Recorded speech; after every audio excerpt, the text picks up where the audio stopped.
ஒரு அக்கா எங்கள் வீட்டுக்கு வந்தாங்க. வந்தோடனே சும்மா பத்திரிக்கை கொடுக்கறதுக்கு தான் வந்தாங்க.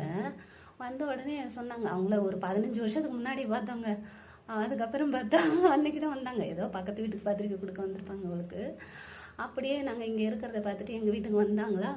வந்த உடனே என்னை பார்த்தாங்க. ஏன் நீ எப்படி இருப்ப, என்னடி இப்படி ஆயிடுச்சு, உடம்பு சரியில்லையா, என்னாச்சு, எங்கேயாவது சர்ச்சுக்கு போக வேண்டியதானே அப்படின்னாங்க. நாங்களே அன்னைக்கு தாங்க முத சர்ச்சுக்கு போயிட்டு யாருக்கும் தெரியாமல் போயிட்டு வந்து உட்காந்துருக்கோம். உடனே எனக்கு டக்குனுச்சு, என்னடா இந்த பேய் வந்து கரெக்டாக சொல்லுதே அப்படின்ட்டு. அது பேய் சொல்லலைங்க, அவங்க மூலியமா கத்தர் பேசிட்டு பாருவளுக்கு. அவங்க உடனே என்கிட்ட வந்து பேசினாங்கங்க.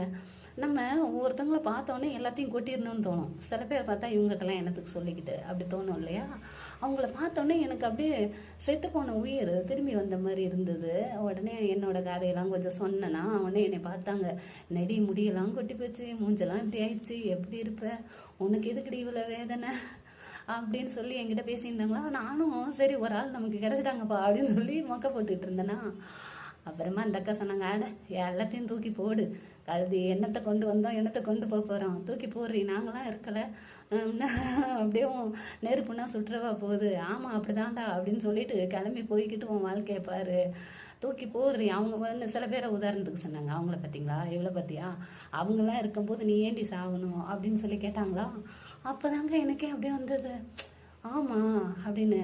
அன்னையிலேருந்து என்னோட உடம்புல இருந்த வலி, மனசில் இருந்த வலி, நம்ம மனசு வலியாக இருந்தால் உடம்புல நோய் வந்துடும் பாருங்க, மனசு நல்லா இருந்தால் நோய் நம்மளை விட்டு போயிடும் பாருங்க. அந்த ஒரு வார்த்தையில் எனக்கு மறுபடியும் உயிர் வந்ததுங்க. ஆமாம், நம்ம எதுக்கு சாகணும், நீ எல்லாம் உயிரோடு இருக்கும்போது நான் ஏன் சாகணும் அப்படின்னா, நம்ம 4 பேர்த்த கொல்லணுமா ஒழிஞ்சு நம்ம ஏன் சாகணும் அப்படின்னு ஒரு முடிவு எடுத்தேங்க.